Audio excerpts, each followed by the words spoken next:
चक्षुरुन्मिलितं येन तस्मै श्रीगुरवे नमः। नमो यं विष्णुपादाय कृष्णपृष्ठाय भूतले श्रीमते जयपताका स्वामिनीति नामिने। नमो आचार्योपादाय निताय कृपाप्रदायिने गौरकथा धामोदाय नगरग्रामोतारिणे। नमो यं विष्णुपादाय कृष्णपृष्ठाय भूतले श्रीमते भक्तिवेदान्तो स्वामिनीति नामिने। नमस्ते सरस्वती देवे गौरवाणी प्रचारिणे निर्विशेष शून्यवादी पाश्चात्यदेशतारिणे।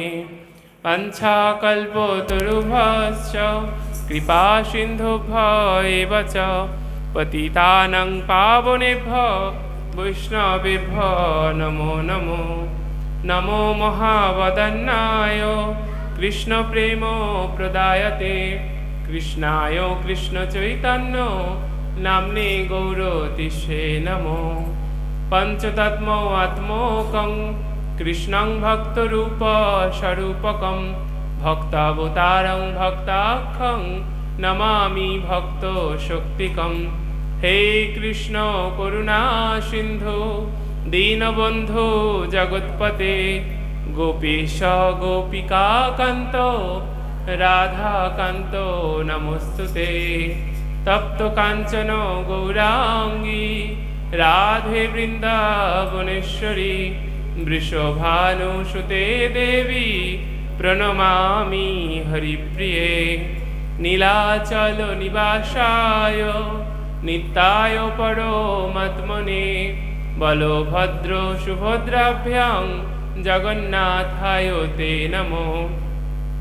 वृन्दावै तुलसीदेव्यै प्रिया वै केशवश च विष्णुभक्तिपदे देवी सत्यवत्तायै नमो नमो। श्रीकृष्ण चैतन्य प्रभु नित्यानंद श्री अद्वैत गदाधर श्रीवासादि गौरभक्त वृंद। हरे कृष्णा कृष्ण कृष्ण हरे हरे हरे राम राम राम हरे हरे।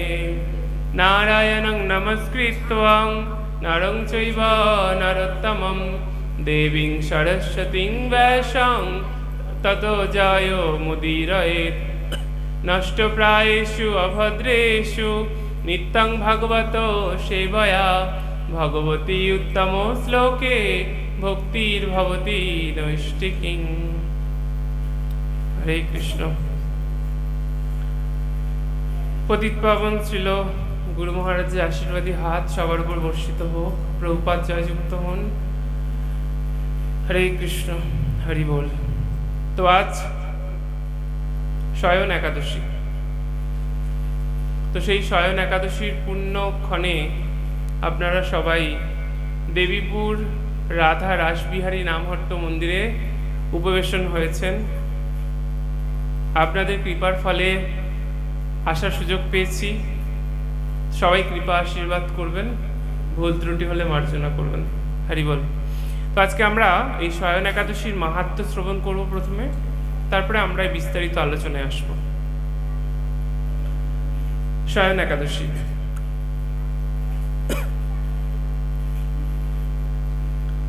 মহারাজ যুধিষ্ঠির বললেন, হে কৃষ্ণ, আষাঢ় মাসের শুক্লপক্ষের একাদশীর নাম কি এবং এর মহিমাই বা কি তা আমাকে কৃপা করে বলুন। কে বলছেন? যুধিষ্ঠির মহারাজ। শ্রীকৃষ্ণ বললেন, ব্রহ্মা এই একাদশী সম্পর্কে দেবর্ষি নারদকে যা বলেছিলেন আমি সেই আশ্চর্যজনক কথা আপনাকে বলছি। শ্রী ব্রহ্মা বললেন, হে নারদ, এই সংসারে একাদশীর মতো পবিত্র আর কোনো ব্রত নেই। সকল পাপ বিনাশের জন্য এই বিষ্ণু ব্রত পালন করা একান্ত আবশ্যক। যে ব্যক্তি এই প্রকার পবিত্র পাপনাশক ও সকল অভীষ্ট প্রদাতা একাদশী ব্রত না করে তাকে নরকগামী হতে হয়। আষাঢ় মাসের শুক্লপক্ষের একাদশী শয়ন নামে বিখ্যাত। শ্রী ভগবান ঋষিকেশের জন্য এই ব্রত পালন করতে হয়। এই ব্রতের সম্বন্ধে এক পরম মঙ্গলময় পৌরাণিক কাহিনী আছে, আমি এখন তা বলছি। বহু বছর পূর্বে সূর্য বংশে মান্ধাতা নামে এক রাজর্ষি ছিলেন। তিনি ছিলেন সত্য প্রতিজ্ঞ এবং প্রতাপশালী চক্রবর্তী রাজা। প্রজাদেরকে তিনি সন্তানের মতো প্রতিপালন করতেন। সেই রাজ্যে কোনো রকম দুঃখ, রোগ ব্যাধি, দুর্ভিক্ষ, আতঙ্ক, খাদ্যাভাব অথবা কোনো অন্যায় আচরণ ছিল না। এইভাবে বহুদিন অতিবাহিত হলো। কিন্তু একসময় হঠাৎ দৈব দুর্বিপাকে ক্রমাগত 3 বছর সে রাজ্যে কোনো বৃষ্টি হয়নি। দুর্ভিক্ষের ফলে সেখানে দেবতাদের উদ্দেশ্যে দান মন্ত্রের স্বাহা, স্বাধা ইত্যাদি শব্দ বন্ধ হয়ে গেল। এমনকি বেদপাঠও ক্রমশ বন্ধ হলো। তখন প্রজারা রাজার কাছে এসে বলতে লাগলো, মহারাজ, দয়া করে আমাদের কথা শুনুন। শাস্ত্রে জলকে নাড় বলা হয়, আর সেই জলে ভগবানের অয়ন অর্থাৎ নিবাস। তাই ভগবানের আর এক নাম নারায়ণ। মেঘরূপে ভগবান বিষ্ণু সর্বত্র বাড়ি বর্ষণ করেন। সেই বৃষ্টি থেকে অন্ন এবং অন্ন খেয়ে প্রজাগণ জীবন ধারণ করেন। এখন সেই অন্নের অভাবে প্রজারা ক্ষয়প্রাপ্ত হচ্ছে। অতএব হে মহারাজ, আপনি এমন কোনো উপায় অবলম্বন করুন যাতে আপনার রাজ্যের শান্তি এবং কল্যাণ সাধিত হয়। রাজা মান্ধাতা বললেন, তোমরা ঠিকই বলেছ। অন্ন থেকেই প্রজার উদ্ভব, অন্ন থেকেই প্রজার পালন। তাই অন্নের অভাবে প্রজারা বিনষ্ট হয়, আবার রাজার দোষেও রাজ্য নষ্ট হয়। আমি নিজের বুদ্ধিতে আমার নিজের কোনো দোষ খুঁজে পাচ্ছি না, তবুও প্রজাদের কল্যাণের জন্য আমি আপ্রাণ চেষ্টা করব। তারপর রাজা ব্রহ্মাকে প্রণাম করে সৈন্যসহ বনে গমন করলেন। সেখানে প্রধান প্রধান ঋষিদের আশ্রমে ভ্রমণ করলেন। এভাবে একদিন তিনি ব্রহ্মার পুত্র মহাতেজস্বী অঙ্গিরা ঋষির সাক্ষাৎ লাভ করলেন। তখন তাকে দর্শন মাত্রেই রাজা মহানন্দে ঋষির চরণ বন্দনা করলেন। মুনিবর তাকে আশীর্বাদ ও কুশল প্রশ্ন জিজ্ঞাসা করলেন। রাজা তখন তার বনে আগমনের কারণ সবিস্তারে ঋষির কাছে জানালেন। ঋষি অঙ্গিরা কিছু সময় ধ্যানস্থ থাকার পর বলতে লাগলেন, হে রাজন, এটি সত্যযুগ। এই যুগে সকল লোক বেদ পরায়ণ এবং ব্রাহ্মণ ছাড়া অন্য কেউ তপস্যা করে না। এই নিয়ম থাকা সত্ত্বেও এক শূদ্র এই রাজ্যে তপস্যা করছে। তার এই অকার্যের জন্যই রাজ্যের এই দুর্দশা।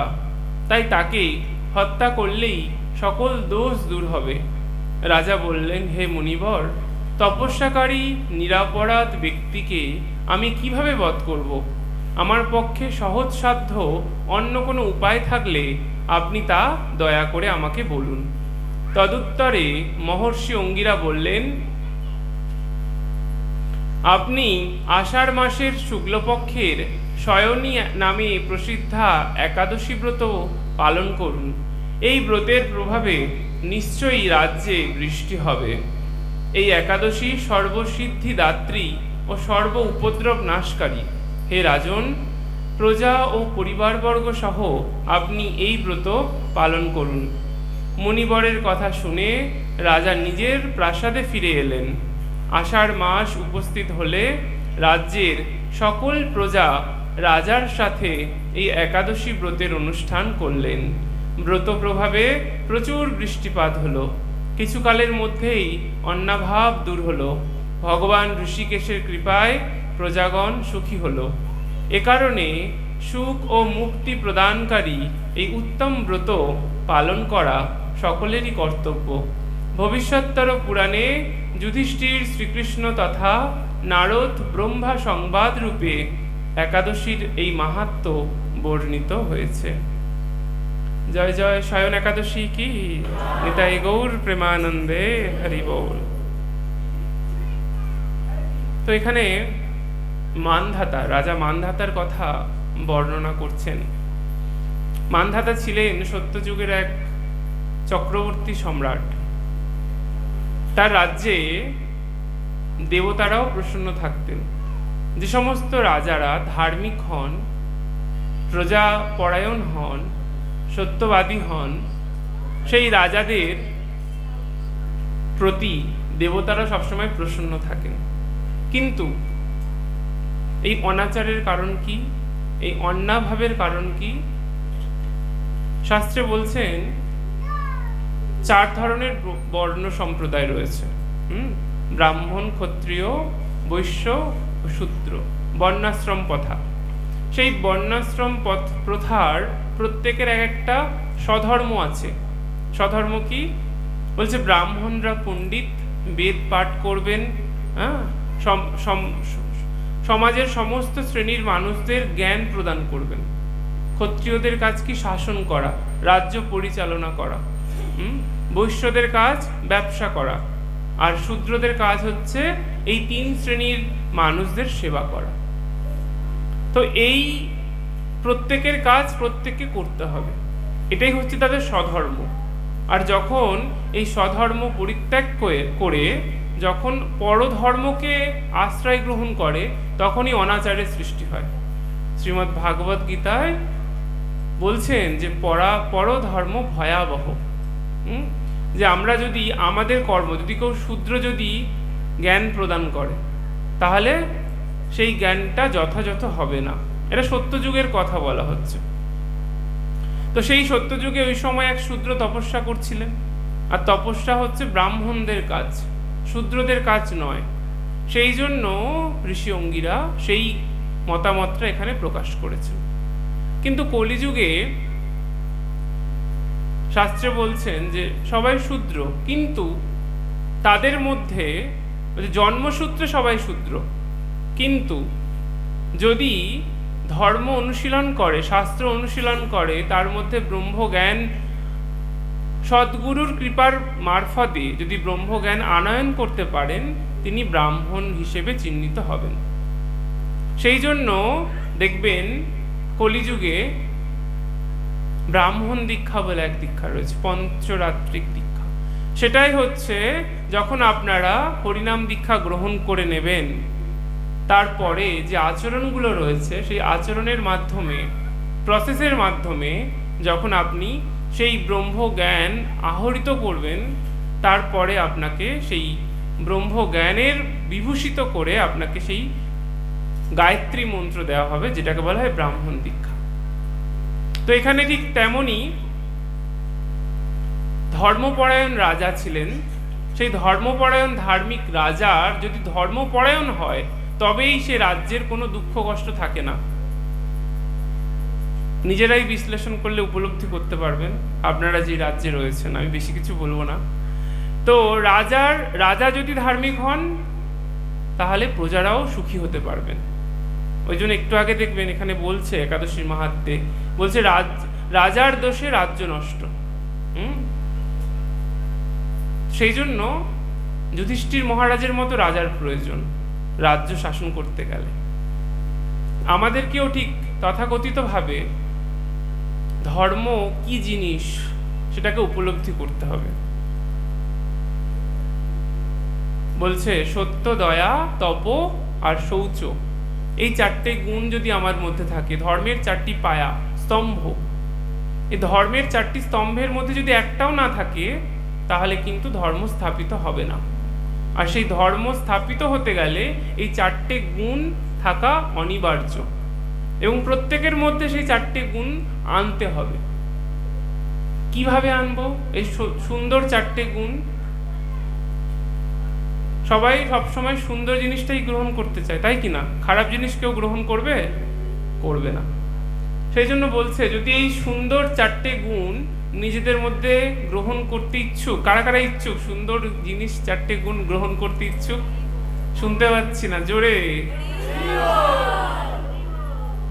কারা কারা জানে সুন্দর 4টে গুণ কি কি? কি কি পরিত্যাগ করলে সেই সুন্দর 4টে গুণ সত্য, দয়া, তপ আর শৌচ আসবে? কে বলবে? মধুমিতা মাতাজি বলছে, দয়া কিভাবে আসবে? আমাদের সবকিছু, এই যে সত্য, তপ, শৌচ, এগুলো আমাদের মধ্যে চলে আসে, কিন্তু দয়ার প্রবণতাটা আসে না। কেন আসে না জানেন?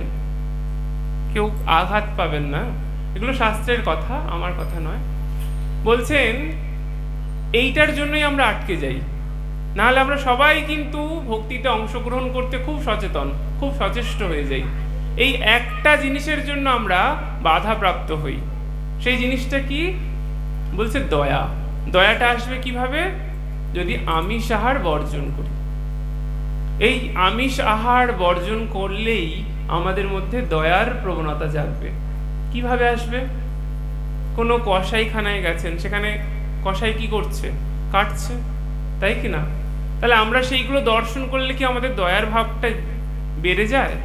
না, কমে যায়, আরো হিংসার প্রবণতা বেড়ে যায়। ওই জন্য যে কোনো ধর্মেই বলছে, জীবে প্রেম করে যেই জন সেই জন সেবিছে ঈশ্বর। প্রত্যেকটা ধর্মেই জীবে সেবা বলে বর্ণনা করা রয়েছে। অহিংসাই পরম ধর্ম।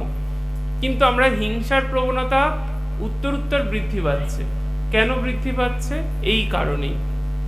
সেই জন্য বলছে যে সুন্দর 4টে গুণ যদি আমাদের মধ্যে আনতে হয়, প্রথমেই আমাদেরকে দয়ালু হতে হবে। আর দয়ালু কিভাবে হবে? যদি আমিষ আহার বর্জন করা যায়, তাহলে আমাদের মধ্যে দয়ার প্রবণতা বৃদ্ধি পাবে। নেক্সট কি বলছে? সত্যবাদিতা। সত্যবাদিতা কিভাবে হবে? কে বলবে? মাতাজি বলুন, এই মাতাজি বলুন। সত্যবাদিতা কিভাবে আসবে? কোন জিনিস বর্জন করলে সত্যবাদিতা আসবে? বলো। হ্যাঁ, বলছে জুয়া খেলা, তাস, পাশা, এই সমস্ত কিছু। দ্রৌপদীর বস্ত্রহরণ কেন হয়েছিল? এই জুয়ার জন্য না? তাহলে ভাবুন জুয়াটা কিরকম জিনিস। এই কুরুক্ষেত্রের মতো বড় যুদ্ধ সাধিত হয়ে গেল কোথায়? হস্তিনাপুরে রাজসভায়, তাই কি না? কি কারণে হলো? পাশা খেলার জন্য। এর মধ্যে সত্যবাদিতা থাকে না, মিথ্যার ছলনার আশ্রয় নিয়েছিল, তাই কি না? তো সেই জন্য যদি আমরা সত্যবাদী হই, একনিষ্ঠ সত্যব্রতী হয়ে থাকি, তাহলে কিন্তু আমাদের এই জুয়া খেলা আমাদেরকে বন্ধ করতে হবে। জুয়া খেলা যদি আমরা বন্ধ করি, তাহলে আমরা সত্যবাদী হয়ে উঠব, তাই কি না? নেক্সট বলছে তপশ্চর্যা, তপস্যা করার ক্ষমতা। কে বলবে কোন জিনিসটা বর্জন করলে? হ্যাঁ, নেশা জাতীয় জিনিস বর্জন করলে আমরা তপশ্চর্যার ক্ষমতা আমাদের বৃদ্ধি পাবে। কলিযুগের তপস্যা কি? কে বলবে? হাত তুলুন। কলিযুগের তপস্যা হরিনাম। বলুন, হরে কৃষ্ণা হরে কৃষ্ণা কৃষ্ণা কৃষ্ণা হরে হরে, হরে রাম রাম রাম হরে হরে। এটা করার জন্য কি করতে হবে? বেশি দিন বাঁচতে হবে তো। হ্যাঁ, তা বেশি দিন বাঁচতে গেলে নেশা জাতীয় জিনিস বর্জন করতে হবে। আর নেশা জাতীয় জিনিস বর্জন করতে গেলে কি করতে হবে? কি খেতে হবে? লাল জল খেতে হবে। হ্যাঁ, নেশা ত্যাগ করতে হবে, প্রসাদ পেতে হবে।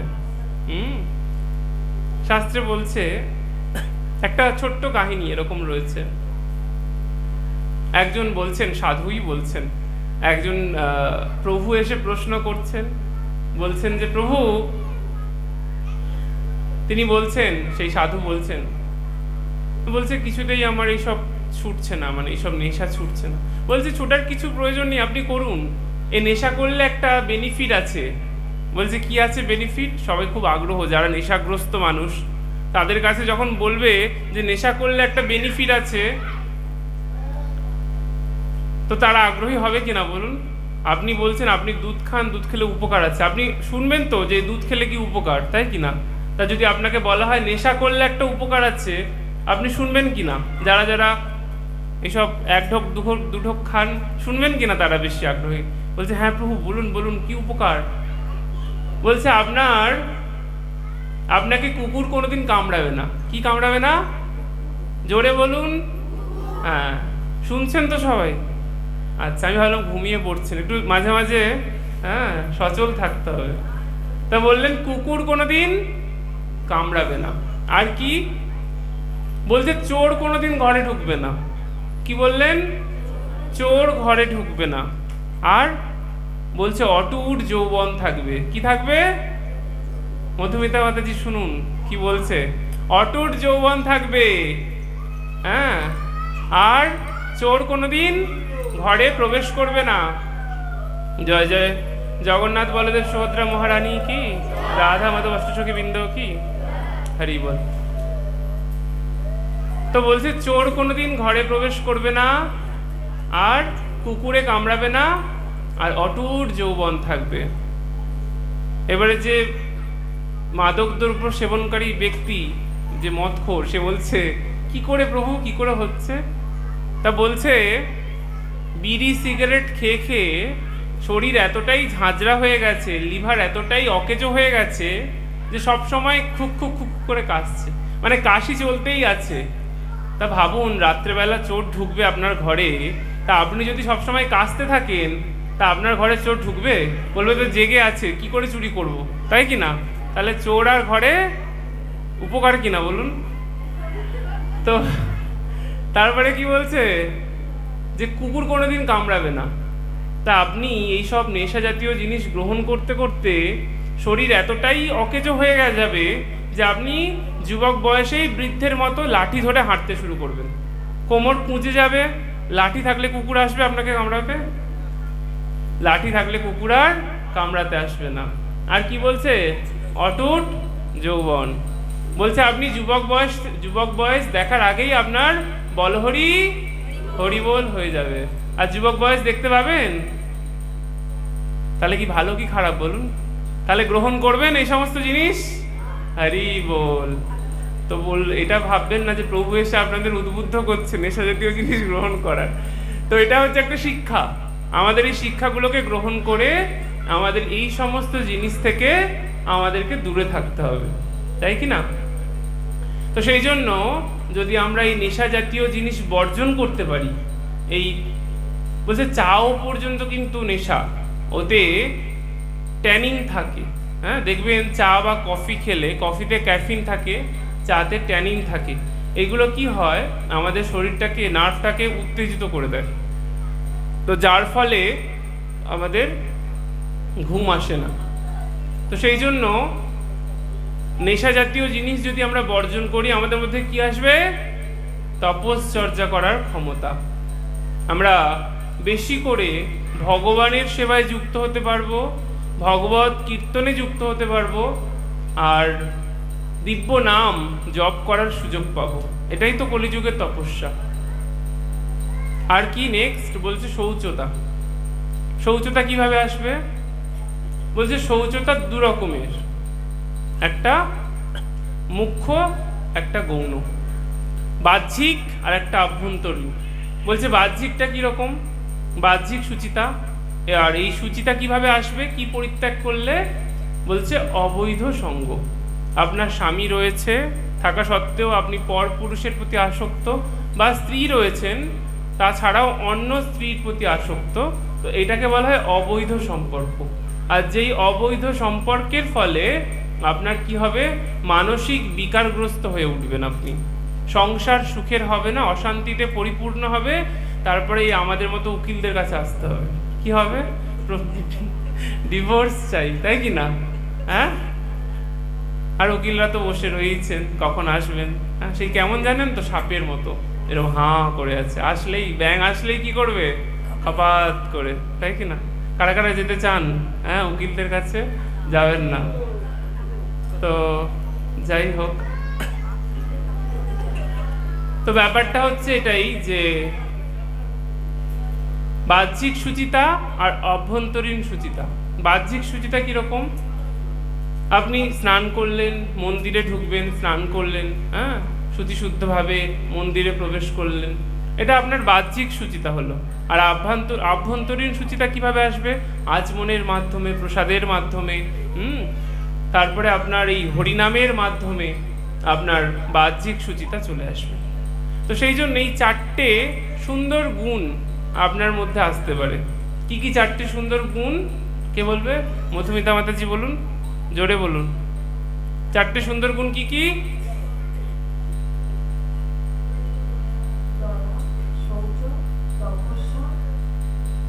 সত্যবাদিতা। এই 4টে গুণ আনতে গেলে, কারা কারা এই 4টে গুণ নিজেদের মধ্যে আনতে চান? হাত তুলুন। হরি বল। তো এই 4টে গুণ যদি আনতে চান তাহলে প্রথমে কি করতে হবে? তাহলে আজ থেকেই বন্ধ, তাই কি না? বন্ধ কি না? হ্যাঁ, আজ থেকে সব বন্ধ। আজ থেকে একাদশীর দিনে শপথ করতে হয়। বলছে দেখবেন একাদশী করার আগে সংকল্প নিতে হয়। সংকল্প নিয়েছেন আগের দিন? কি সংকল্প নিয়েছেন? এই মাতাজিকে মাইকটা দেন তো। কি সংকল্প নিয়েছেন? আজকের কি করবেন বেশি করে একাদশীর দিনে?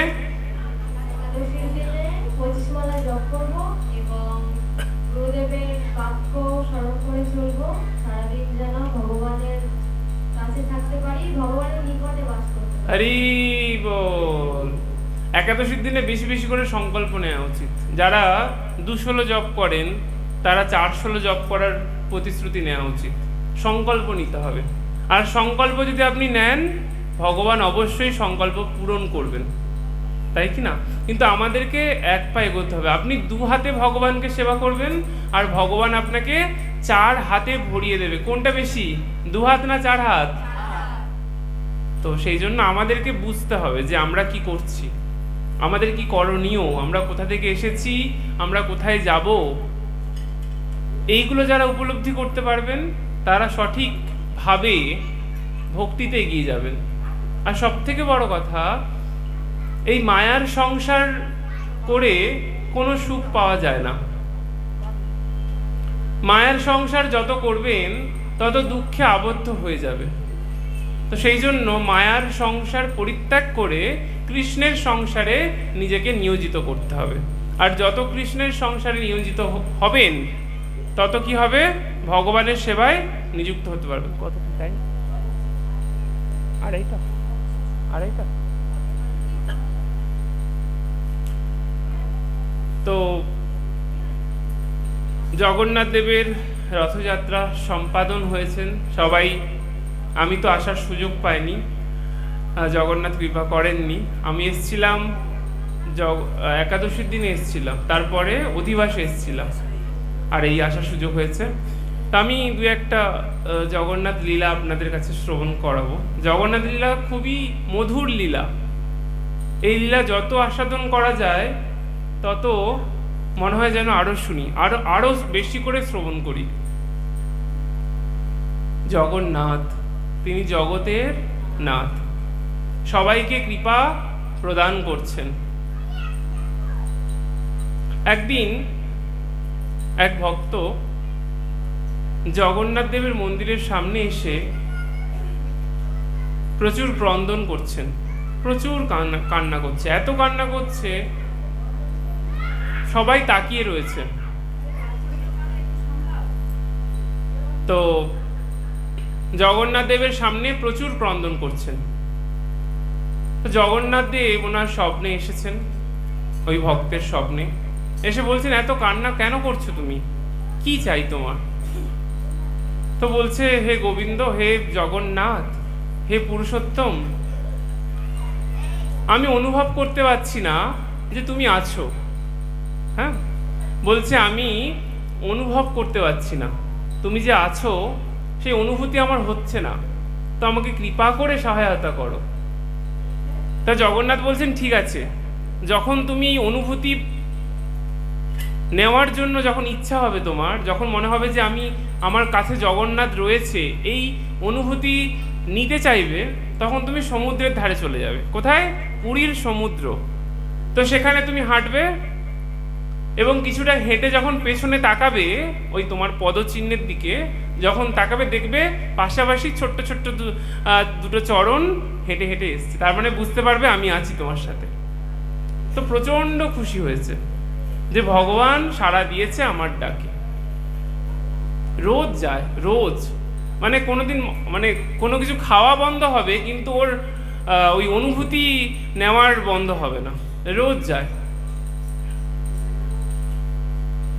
রোজ সমুদ্রের ধারে যাবে, কিছুটা হাঁটবে, পেছনের দিকে তাকাবে, আর মনটা আনন্দে ভরে যাবে, এত আনন্দে ভরে যাবে যে না, আমার কাছে জগন্নাথ আছে, হ্যাঁ, আমার পাশে জগন্নাথ রয়েছে। তো এইভাবে একদিন, প্রত্যেক দিন হচ্ছে ভগবানকে সাথে নিয়ে, মৃদঙ্গটা ভগবানকে সাথে নিয়ে খুব সুন্দরভাবে তিনি কি করছেন, কিছুটা যাচ্ছে আর কি করছে, পেছনের দিকে তাকাচ্ছে আর মহা আনন্দে হরিনাম করছে। কিভাবে করছে? হরে কৃষ্ণ হরে কৃষ্ণ কৃষ্ণ কৃষ্ণ হরে হরে হরে রাম হরে রাম রাম রাম হরে হরে হরে কৃষ্ণ। সবাই মনে করুন জগন্নাথ রয়েছে আপনাদের পাশে আর আপনারা আনন্দে কীর্তন করছেন। হরি বল, জয় জগন্নাথ।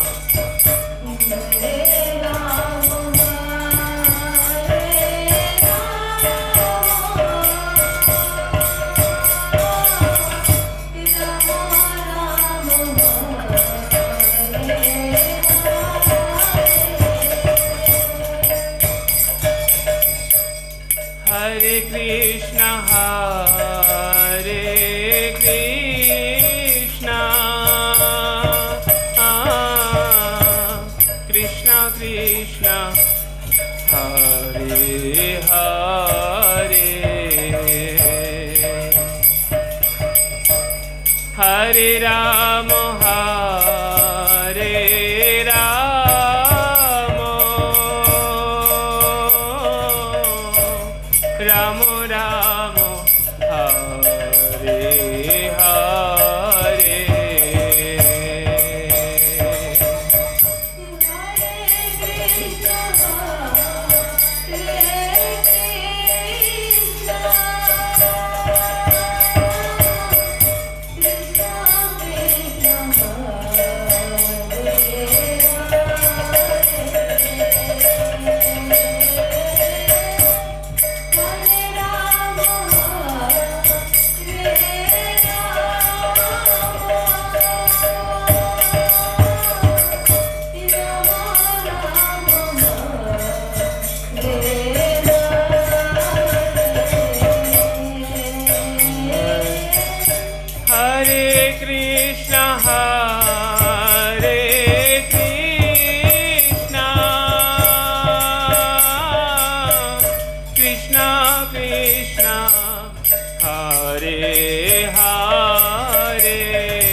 हरे राम हरे राम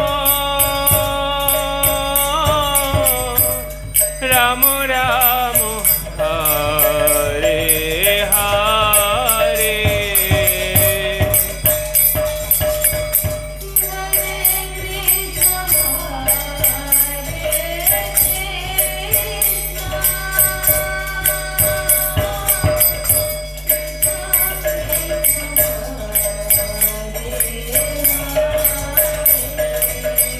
हरि हरि बोल।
তো এভাবে খুব সুন্দর করে কীর্তন করছিলেন আর পেছনে ঘুরে তাকাচ্ছেন, দেখছেন যে সেই পদচিহ্নগুলো রয়েছে কিনা।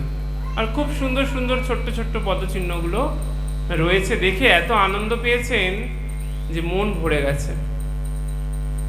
তো একদিন ওই ভক্তের সংকটময় পরিস্থিতি চলে এসেছে। কি সংকটময় পরিস্থিতি? যে ওই ভক্তের মাতাজি দেহ রেখেছেন। যখন মা দেহ রাখার পরে প্রচণ্ডভাবে ভেঙে পড়েছেন তিনি। এত কষ্ট তার মধ্যে এসেছে যে সে যে কি করবে সে বুঝতে পারছে না। সেই সময় প্রচণ্ড রকমভাবে কাঁদছেন। তা কাঁদতে কাঁদতে আর এইসব কিছু ভালোই লাগছে না তার কাছে। সে তখন ছুটে চলে গেছে কোথায়? নদীর ধারে। আর নদীর ধারে গেলে কি হয়? জগন্নাথ দেবকে দর্শন পায়। দর্শন মানে অনুভূতিটা পেতে পারে যে জগন্নাথ দেব আমার কাছে আছে। মা তো ছেড়ে চলে গেছে, অন্তত জগন্নাথ দেব তো থাকবে। কেউ কথা বলবেন না, বলুন হরে কৃষ্ণা হরে কৃষ্ণা কৃষ্ণা কৃষ্ণা হরে হরে, হরে রাম রাম রাম হরে হরে। তা যখন ছুটে চলে গেলেন,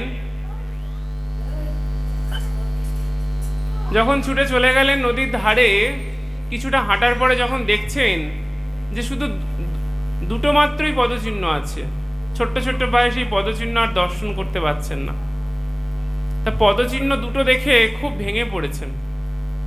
ভেঙে পড়ে জগন্নাথ মন্দিরের সামনে গিয়ে খুব কান্না করছেন যে হে মধুসূদন, হে পুরুষোত্তম, হে জগন্নাথ, তুমিও আমাকে ছেড়ে চলে গেলে। আমি এত অধম, এত পাপী, এত নরাধম যে আমার মাও আমাকে ছেড়ে চলে গেল আর তুমিও আমাকে ছেড়ে চলে গেলে। এই জীবন আর রেখে আমি কি করব?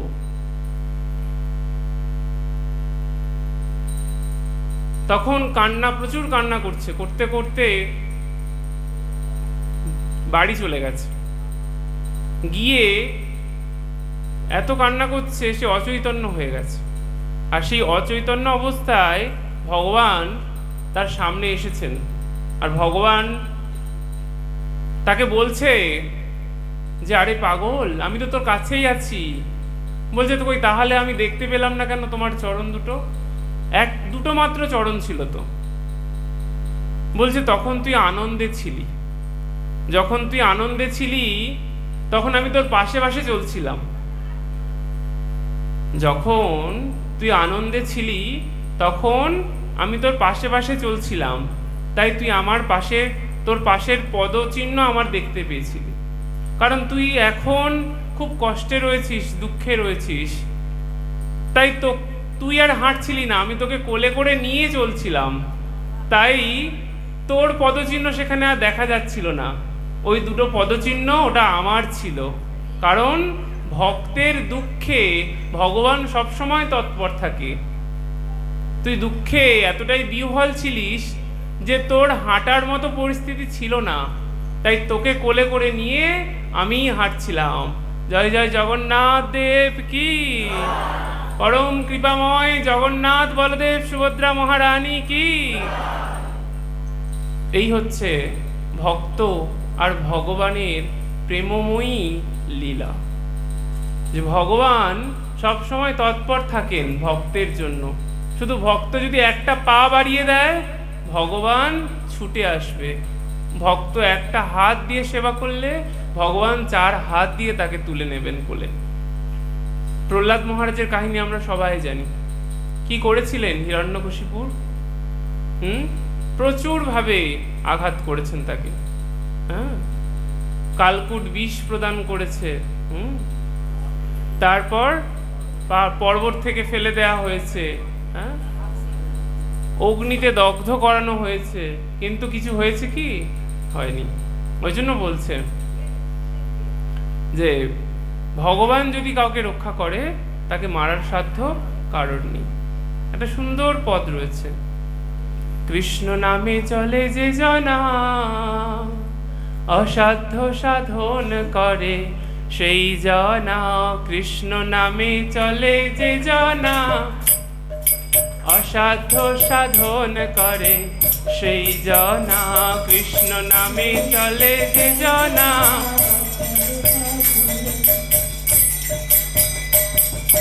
তার থাকে না বিপদ ভয়, সে যে সদাই থাকে নির্ভয়। কৃষ্ণ নামের জোরে সে হার মানে না। কৃষ্ণ নামে চলে অসাধ্য সাধন করে সেই জনা। কৃষ্ণ নামে চলে যে জনা, অসাধ্য।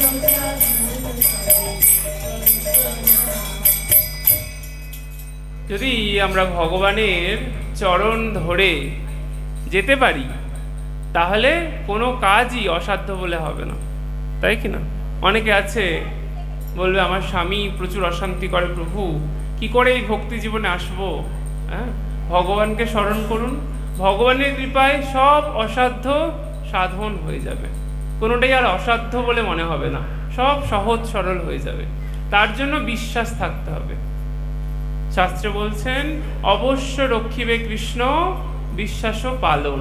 যদি আমরা ভগবানের প্রতি বিশ্বাস থাকে, অবশ্যই ভগবান আমাদের কৃপা করবে। যেমন আপনার কোনো রোগ হয়েছে, আপনি ডাক্তারের কাছে যান কি না? যান তো। এবং যেই ডাক্তারের কাছে যান, সেই ডাক্তার একটা ওষুধ, যে কোনো একটা ওষুধ দিলে আপনার সেই রোগ থেকে আপনি নিরাময় হয়ে যান। অন্য কোথাও ঘুরতে গেছেন, সেই একই ওষুধ অন্য কোনো ডাক্তার দিচ্ছে, কিন্তু আপনার মনের মধ্যে একটা সংকোচ দ্বিধাবোধ করছে যে আমি ছাড়বো তো, আমার যে ডাক্তার রয়েছে সে তো এখন কাছে নেই। মানে সেই ডাক্তারের প্রতি আপনার বিশ্বাস, আপনার যে বাড়ির যে ডাক্তার ছিল সেই ডাক্তারের প্রতি আপনি পূর্ণরূপে শরণাগত, পূর্ণরূপে আপনি বিশ্বাস করেছিলেন, তাই যা দেয় তাতে খেয়েই আপনি সুস্থ হয়ে ওঠেন। যখন বাইরে গেছিলেন নতুন ডাক্তার, তার প্রতি সেই বিশ্বাসটা আপনার আসছে না, তার ফলে রোগটাও পূর্ণরূপে যাচ্ছে না। ঠিক তেমনই তদ্রূপ যদি আমরা ভগবানের জন্য, ভগবানের প্রতি পূর্ণরূপে শরণাগত হই, ভগবানের প্রতি যদি আমাদের পূর্ণ বিশ্বাস থাকে, অবশ্যই ভগবানের কৃপায় আমাদের সমস্ত এই ভবরোগ নিবৃত্ত হয়ে যাবে। আর এই ভবরোগ থেকে নিবৃত্ত হওয়ার জন্য একমাত্র উপায় কি? হরিনাম, হরে কৃষ্ণ মহামন্ত্র আস্বাদন করতে হবে। শুদ্ধভাবে যদি আমরা হরে কৃষ্ণ মহামন্ত্র আস্বাদন করি, আমাদের এই অচিরেই এই ভবরোগ থেকে আমরা নিবৃত্তি হতে পারব। সময় খুবই সীমিত, তাই কি না? সময় হয়ে এসেছে প্রসাদ পাওয়ার জন্য, সবাই খুব, তাই কি না? একাদশীতে সবার খুব প্রসাদ পাওয়ার জন্য খিদেও পেয়েছে মনে হয়। তো যাই হোক, আমরা এই ভগবত কথা দীর্ঘায়িত করব না। যদি কারোর কোনো প্রশ্ন থাকে, আপনারা একে একে প্রশ্ন করতে পারেন, হাত তুলতে পারেন। যদি কারোর কোনো প্রশ্ন থাকে এই পাঠ সম্বন্ধীয়, তো আপনারা হাত তুলুন আর প্রশ্ন করুন। তারপরে আমরা ছোট্ট একটু কীর্তন করে সমাপ্ত করব। বলুন, কার কোনো প্রশ্ন আছে? যাদের কোনো প্রশ্ন থাকে, যে কোনো বিষয়ে প্রশ্ন থাকলে হাত তুলবেন। আছে কারোর কোনো জিজ্ঞাসা, ভক্তিপথে এগোনোর, বা যদি এরকম কিছু জানতে ইচ্ছা থাকে, আপনারা হাত তুলতে পারেন। নিজেদের মধ্যে প্রশ্ন করবেন না, নিজেদের মধ্যে আলোচনা করবেন না। যদি কারোর কোনো প্রশ্ন থাকে আমাকে করুন।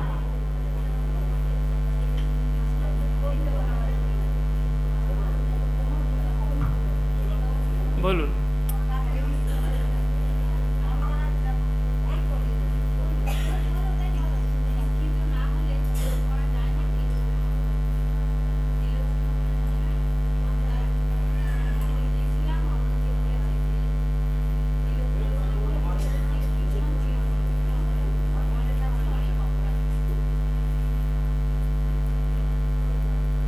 তো শাস্ত্রে এরকম কোনো বিধি নেই, নিয়ম নেই যে দীক্ষা না হলে তিলক করা যাবে না।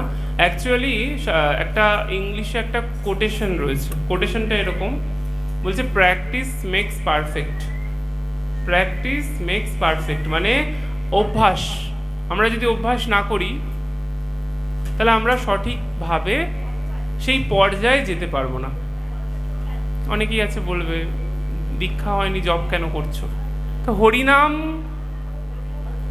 বলেছে, এক হরি নামে যত পাপ হরে, পাপীর সাধ্য নাই তত পাপ করে। তো এই হরিনামের জন্য কোনো নিয়ম নেই। মহাপ্রভু এসে এই অচিরে এই হরিনাম দিয়ে গেছেন। এই হরিনামের মানে প্রদাতা কে? স্বয়ং মহাপ্রভু। তো মহাপ্রভু হরিনাম দিয়ে গেছে। হরিনাম আর আলাদা করে আমাদের যারা আচার্যগণ রয়েছেন, দীক্ষাগুরুরা যারা রয়েছেন, তারা কিন্তু এই হরিনাম দিচ্ছে না, মানে এই মহামন্ত্র দিচ্ছেন না। মহামন্ত্র তো দিয়ে গেছেন শ্রীমান মহাপ্রভু। আজ থেকে 500-550 বছর আগে এসে মহাপ্রভু এই হরিনাম দিয়ে গেছে। তাহলে আমরা দীক্ষা গ্রহণ কেন করছি? হরিনামের জন্য কিন্তু আমরা দীক্ষা নিচ্ছি না, ভালো করে বুঝবেন। হরিনাম মহাপ্রভু এসে আমাদের দিয়ে গেছেন, তাহলে আমরা দীক্ষাটা নিচ্ছি কিসের জন্য? কে বলবে? মধুমিতা মাতাজি বলুন, তাহলে শুনতে হবে। দীক্ষাটা আমরা নিচ্ছি কেন? দীক্ষা নিচ্ছি একটাই কারণ। যেমন ধরুন স্কুলে, আপনি স্কুলে ভর্তি হন কেন? বাড়িতেও তো পড়তে পারেন, বাড়িতে পড়তে পারা যায় না? স্কুলে ভর্তি হলে কি হবে? আমরা একটা ডিগ্রি পাবো, সার্টিফিকেট পাবো, একটা শরণাগত হতে পারবো, স্কুলের প্রতি শরণাগত, শিক্ষকদের প্রতি শরণাগত, তাই কি না? দীক্ষাটা ঠিক তেমন। দীক্ষা মানে সৎ গুরুদেবের চরণে শরণাগত, যার মাধ্যমে কি হবে? আপনি সঠিকভাবে এই ভক্তি জীবনটা অনুশীলন করতে পারবেন। সদ্গুরুর চরণে যখন আপনি শরণাগত হবেন, তার নির্দেশ আদেশ অনুসারে আপনাকে এই ভক্তি জীবনের পথটাকে চালনা করা। ওই জন্য বলছেন, গুরু মুখ পদ্ম বাক্য চিত্তেতে করিয়া ঐক্য, আর না করিহ মনে আশা। আপনার গুরুদেব যেটা বলছেন সেইভাবে চলবেন। কে কি বললো সেইটা শোনার আমার কোনো প্রয়োজন নেই।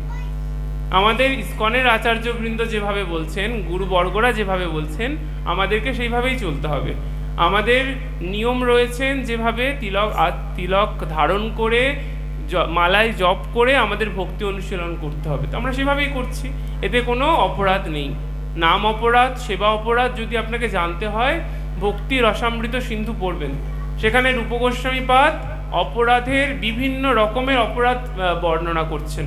তো এখানে এরকম কোনো নিয়ম নেই যে তিলক ধারণ করলে কোনো অপরাধ হবে। ঠিক আছে? হরি বল। হরে কৃষ্ণ।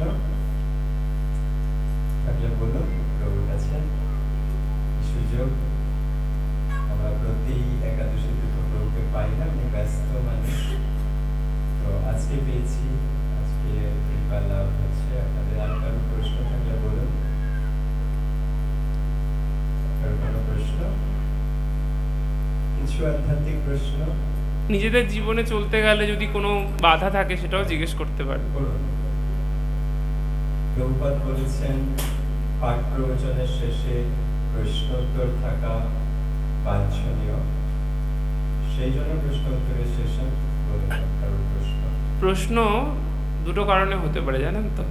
যদি আপনারা সব বুঝে যান তাহলে কোনো প্রশ্ন থাকে না, আর একটা যদি আপনি না বুঝতে পারেন তাহলে প্রশ্ন থাকে না।